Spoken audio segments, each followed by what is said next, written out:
Hi, everyone. Welcome to a brand new episode of Jacket Journeys. I'm your host, Luca Nowinski, and I'm joined by a very special guest today, Country Day girls basketball coach Amber Deane. Hi, everyone. Thanks for coming on the show. Great stories to be told, both about your playing career and now in your role as head coach. So let's dive right into how you came to Country Day and kind of your childhood. What kind of shaped your passion for sports and what led you to come to Country Day originally? So I grew up not far from Country Day, but ironically, I'd never heard of the school. Born and raised in Southfield, Michigan. My dad was a basketball player and just a big time athlete. He loved sports, still loves sports. And my mother is a very, very academic minded person. So it was kind of the best of both worlds growing up. My mom would push academics, and my dad was big, big, big into sports. And I got involved very early in a lot of different classes.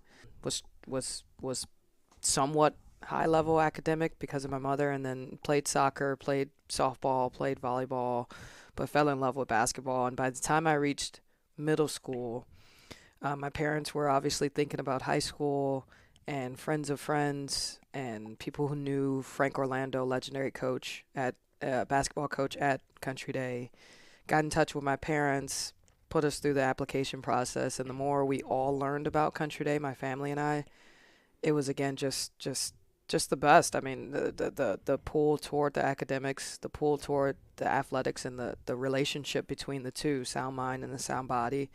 I was able to get into the school, and the rest is kind of history. Yeah, and then tell me a little bit about kind of how you made the transition to coming into Country Day. Obviously, a little bit of a different experience from where you had been before, and then how DCDS transformed you as a person and how that sound mind and sound body really affected you throughout your high school days.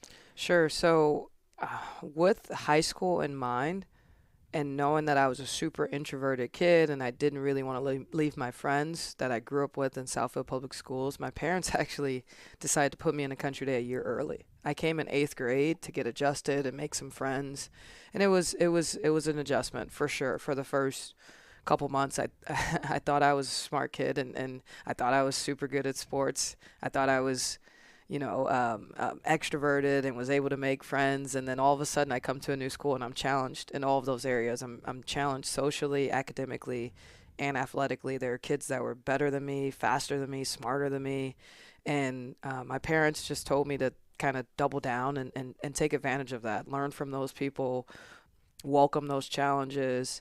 And by the time I got into ninth grade, that's when I started to kind of blossom a little bit more and get out of my shell and be okay with community service hours. The idea of that, and joining different clubs and joining different classes and making different friend groups, and then having to play multiple sports here was incredible. So I actually thought about playing a little bit of softball because I had some softball friends, but I ended up doing track and field alongside basketball. And I appreciate Country Day so much because of that balance of all three pillars: academics, arts, and athletics. I started to go see school plays, which I never thought I would do growing up. I went and saw every musical. I still remember sitting and watching Les Mis, and being in awe because I was watching my high school peers on stage. They look like professionals, and then I leave and go watch our amazing football team, and then go practice with our team. And it was pretty incredible. The best teachers. I still, when I come back now as a coach, and I walk the hallways, I still call everyone by their last name, Miss Lamb, or J Will, or different names like that. It's just it's the family environment. It's the challenge. It's the welcoming of the challenges and learning from them, learning from the people around you. I mean, leaving Country Day in 2012 when I graduated, I was so appreciative, but every day still, 12 years later, something happens where I go back to my time at Country Day. It's incredible. I'm still reaping the benefits of graduating from here. So, yeah, just appreciate my parents, an adjustment, but a worthwhile adjustment for sure. Now let's dive a little bit into your basketball journey at hmm Country Day. You're nationally ranked every year under Coach O, legendary program. Tell me a little bit about what it meant to be a part of that. It was special. was something I didn't take for granted for sure. I played with a lot of Division I basketball players, Division II basketball players. I played with an eventual WNBA player all my 4 years in aerial powers. And then to have the alumni network, I didn't get to play with some of the players that I would look in the gym and see them on the All-State banner, like a Carrie Moore, like an Erica Solomon, Peggy Evans, and Jennifer Thomas.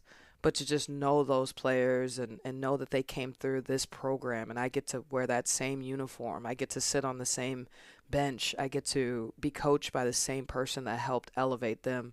I did not take for granted. I remember coming in as a freshman, making varsity, and my eyes were just wide open. And I did way more listening than talking. And I didn't play a ton my freshman year. I played enough, but I just took advantage of even just practicing with some of those players. And then the next year, I played a ton, and we got all the way back to the state championship. We won it my freshman year. Got back to the state championship my sophomore year. Unfortunately, lost, but even that loss, I still am like, I'm upset because we lost in a state championship game, and that's a pretty incredible experience. And to kind of twist it and see it as me being lucky to be in that position. And my junior year, my senior year, we also lost in the playoffs. We lost to Goodrich, and I still remember the way that they celebrated, knowing what they did, knowing how they knocked us out in quarterfinals, and that was something that was program changing for them to be able to beat a team like us. I just see all those losses even still as positives, and I have a great relationship with Coach O. Him and I still go for breakfast all the time, and that speaks more to me about who he is. He's a big relationship guy. It's so much bigger than basketball. I'm in touch with a lot of the girls from our program, and again, that's just the Country Day thing. It's so much bigger than the sport, but because you realize it's bigger than sport, bigger than basketball, it helps you actually perform on the court. So yeah, nothing for granted. I appreciated all my time here, and again, I'm still reaping the benefits of playing for a nationally recognized program. Yeah, and you were two-time All-State player while you were here, Mhm. and after Country Day, going to Dayton, what led you to choose Dayton to Mhm. play collegiately, and what was that experience like? How was it similar, maybe different from Country Day? Dayton's pretty similar.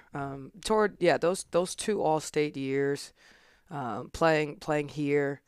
We played in Ohio, Illinois. We played teams from Ohio and Illinois here in Michigan.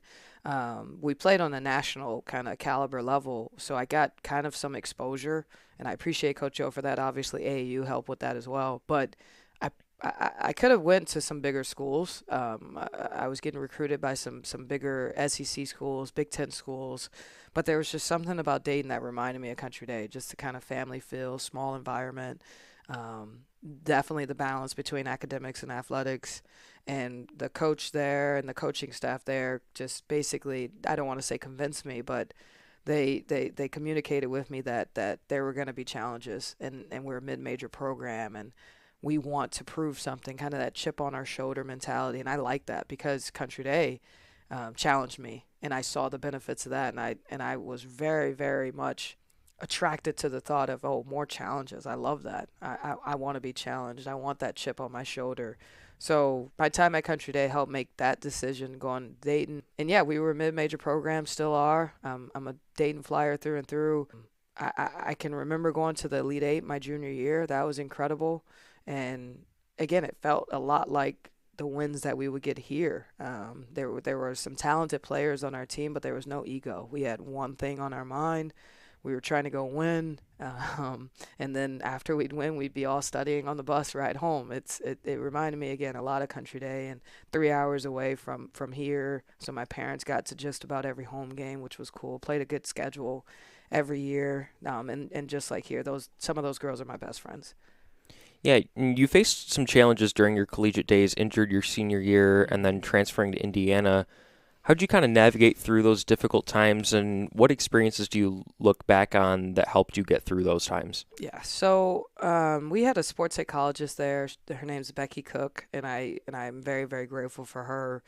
Unfortunately, yeah, I got hurt my senior year. I was having a pretty good year, and just went down with a quad injury, and the rehab process was ridiculous. I was trying to fight back and ended up redshirting, and then as a whole kind of family decision, I decided, yeah, to transfer to a bigger school. It was pretty murky at times. I remember coming back from an injury and being physically healthy, but definitely not mentally healthy. I was not confident. I was worried about getting hurt again.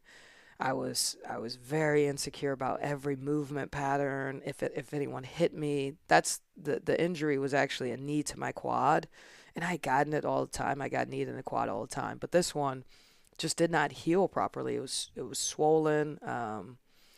Long story short, I had a bone actually grow in my leg due to the amount of swelling and blood, and it was just kind of grueling to fight through it. And yeah, and then I got back about 9 months later, and I knew I wasn't the same mentally. So I kind of had to take a step back again, push basketball kind of to the side, and I got kind of in a rabbit hole around sports psychology.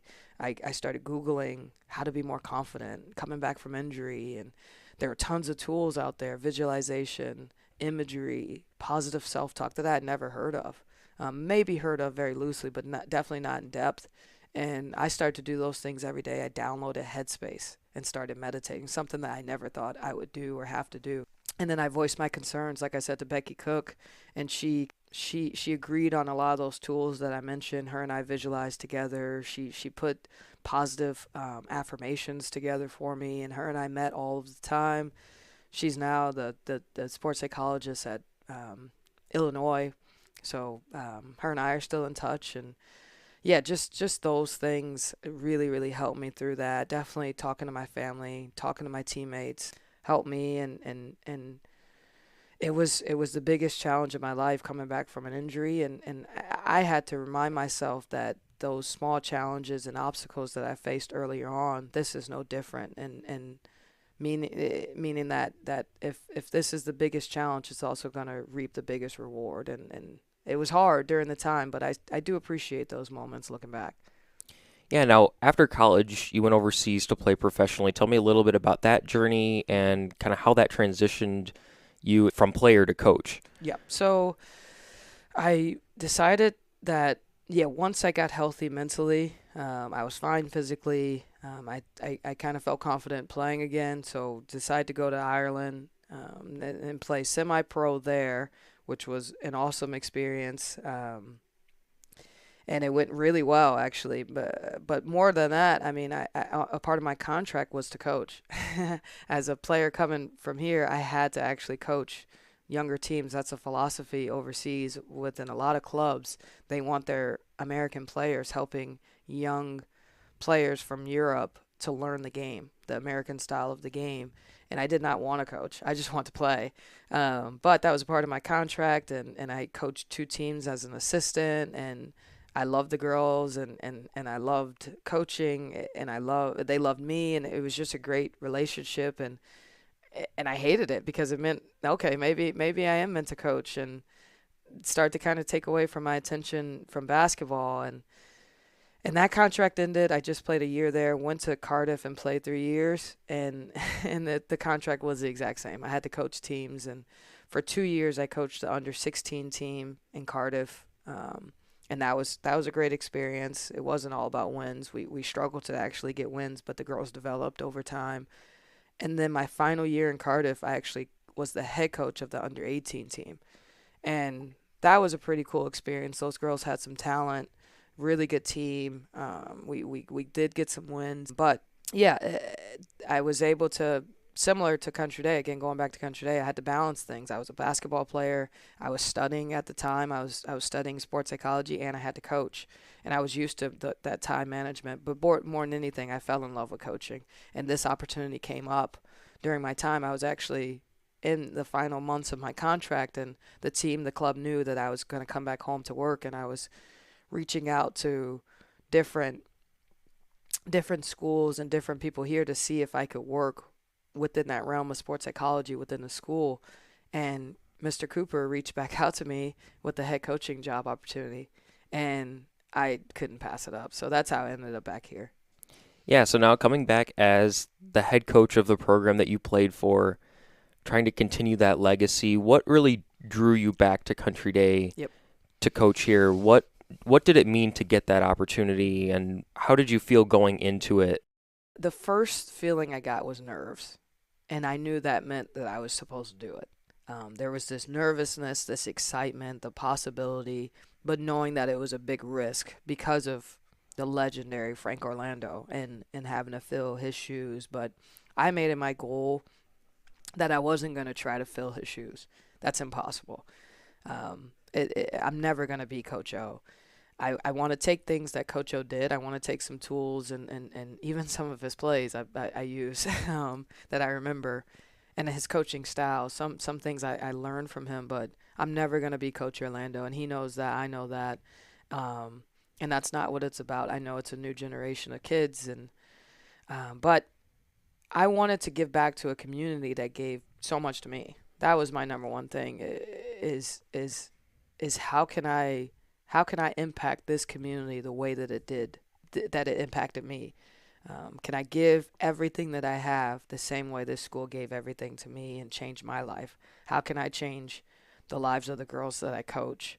And they know that. They hear it probably too much that it's so much bigger than basketball. I want them to learn about life through basketball. I want them to learn competitiveness, leadership, teamwork, effort, what it means to really work hard, what it means to be resilient. And that's why every year, and I learned this actually too from Coach O because we're an independent school, schedule the toughest schedule you can. We go out to Ohio, we go out to Illinois, those teams come to us. We play the toughest teams in the Midwest, and there is no doubt about it. We play a tough schedule, and I don't care how many games we lose. We lost 6 in my first year, I think 6 in my second, or maybe 7. But again, with that tough schedule, I'm not looking necessarily for wins. I'm looking for resilience. I'm looking for challenges. I'm looking for teams that are going to make us give our absolute best effort to stay in the game, to compete, to win the game. And we're building that culture. And I know building culture takes time, and I'm willing to accept that. The girls have fun, and I want them to understand the balance of hard work and joy and having fun. Those are things that I preach every single day. But in summer, yeah, I just want to come back and give to a program that gave so much to me and help facilitate their growth, help kind of bring the program back to light, bring it to that national caliber. That's my appreciation, my overall appreciation for the program is why I'm back coaching. Yeah, now walking back on campus as a coach, I mean, not even 10 years after you graduated as a player and as a student, what's kind of different about the game Mhm. that maybe was a little bit of a challenge or a shock to you? Social media. I mean, it's huge. It's taken over. There's definitely pros to it, but it's just different. The technology is different. Even us doing a podcast is different. It's awesome, and you want to use it to your advantage, like something like this. But that was definitely a shock for me. Was okay. We have to manage a Twitter account. We have to manage an Instagram account. We didn't have that when I was playing here, but it's a huge part of a program. You look at collegiate programs; their social media pages are awesome, and our girls see that. Our boys athletes see that too. Everybody sees that. Um, TikTok, they want to have fun. They want to dance. They want to be involved and extroverted with each other. It's definitely not as much about basketball. At times, neither good or bad, it felt like a job when I was playing, and I don't think that is the case today. It's a little bit more fun, a little bit more loose. Um, yeah, they're a good bunch though, our girls. But I would say those are the biggest differences: that the looseness, the fun, the technology, social media, TikToks, and all the trends and things like that. It's just different. We shoot a lot more threes when it comes specifically to basketball. A lot more threes. People score a lot more. It's definitely a lot more offense oriented versus defense. Defense wins championships is all I heard growing up, and you don't hear that as much anymore. You hear about the Sabrina Ionescu's and the Steph Curry shooting a lot of threes, Caitlin Clark shooting deep threes and things like that. So things have changed, but not for the better, for the worse. It's going to change again in 20 years, but right now I think we're in a world of fun and excitement and a little bit different than when we played, but here we are. Now, your first two seasons as head coach were very promising. First season, losing in the regional final to Goodrich, three overtimes. Second season, just last year, losing to Detroit Edison, who was our eventual state champion. How did those seasons kind of set up your role as head coach, and what did those two seasons mean to the program as we enter your third season now? Yeah, I think everything that I've been saying, obstacles are opportunities for growth if you see them like that. Um, if you see it as a learning opportunity instead of a challenge, a failure, then you could grow from it. And of course, that's really hard in the moment to accept and to dig into. But that's how I see it. I see us getting closer and closer. We're right there, kind of getting over the hump, and the girls have accepted that, and they've doubled down on things, and it's all about perspective, how you see those things, to be right there and to compete. Like I said earlier, how lucky are we to be talking about being so close to being the eventual state champions? And we've watched the film. I've watched the film, and there are things that we've already started working on, that we fell up short. Everyone will look at those two games and probably see the last play or two and kind of stick to that. But there are moments throughout that entire game that we can learn from, that maybe if we take care of things in the first, second, or even the third quarter, that closeness in the fourth doesn't happen. Maybe we have an 8-point lead instead of the game being tied against DEPSA going into the last minute of the game. But for me as a young coach too, definitely, definitely take those lessons and try to learn from them and accept them. I have no problem looking in the mirror and talking about the mistakes that I made and the opportunities for growth. And I think I've done that, and I'm excited to showcase our entire team this year. But yeah, accepting them as opportunities to learn, and excited for the opportunity this year. Yeah, so losing a handful of really talented seniors from last year, now coming into this year, Mm-hmm. what is this team going to look like? Who should we watch out for? And Mm-hmm. what are we going to see on the court from this team? Well, they're fun. I will say, out of every team I've coached, and I've coached a decent amount of teams as a head coach assistant, this is probably the most fun team. They're gelling really well, and I hope you'll get to see that on the court. I think you will.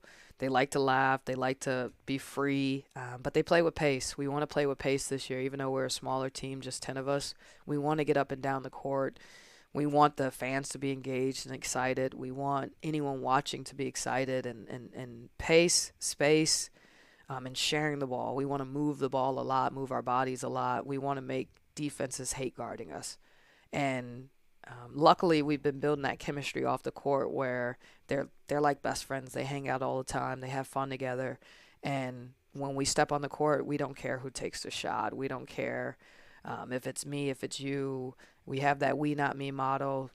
We also have a motto, sometimes you, sometimes me, always us. So the ball is going to move a lot. We're going to get some threes up. We're going to try to get to the basket. We're going to press on defense. We just want the tempo to be super, super high. We have a senior in Ariana Wiggins who is awesome. She plays really, really high IQ basketball. We've got three solid juniors.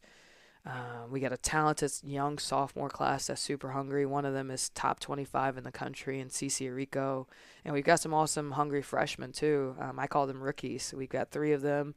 Peyton Woodruff actually being all-state volleyball player, setter, and then we got another all-state swimmer in Allie Swartz. We've got a couple players throughout our whole team with some Division One offers, and our juniors and Nia Crispin and Jayla Jackson, both of them have a lot of MAC offers, mid-major offers, which is awesome. Obviously, I love mid-majors, and yeah, just a really, really fun team, and excited to get going tonight. Obviously, a couple of disappointing playoff losses in the past 2 years, despite some really, really great seasons. Yep. What are we looking at this year? Every year is a state championship. That's the goal. That's the kind of the outcome goal is a state championship. But I tell them we have to focus on the process. How are we gonna get to a state championship? Yeah, sure. Every program here, probably athletically, the goal is to get a state championship, and that's a country day thing. To get a banner and that big mitten Woodman is a huge goal. Every athletic program will probably say that, but for us, it's what does it take to win that? That's our goal every single day when we walk in the gym. What do we have to do today to help us win in March? Today is March. Tomorrow is March. every day, if we treat it like a state championship, that gets us closer to our goal of winning it. So kind of set the goal of, yes, winning a state championship. For me, I'd love to get out of our region. I mean, it's great playing these teams in regionals, but it'd be awesome to win a regional championship for me personally, and I know for our girls that haven't gotten one yet. Obviously, the district too. But with those kind of trophy goals in mind, we have to focus every single day on what it takes to actually get there. Kind of set in, forget it, and just put the work in on getting there in March. For me, that's our goal as a program. Yeah, this is going to be a fun team, a competitive team. For anyone listening, highly recommend coming to the Shaw Gym, checking them out. If you can't make it, we are going to be broadcasting a handful of these games. Keep posted on DCDS Athletics on X. We'll have links out there whenever we're broadcasting these games so you can follow along. It's going to be a really, really great season. Make sure you tune in. Thank you for joining me on this podcast. It's been truly a pleasure and an honor, and really excited to see what you can do this year. Thanks, Luca. Appreciate it.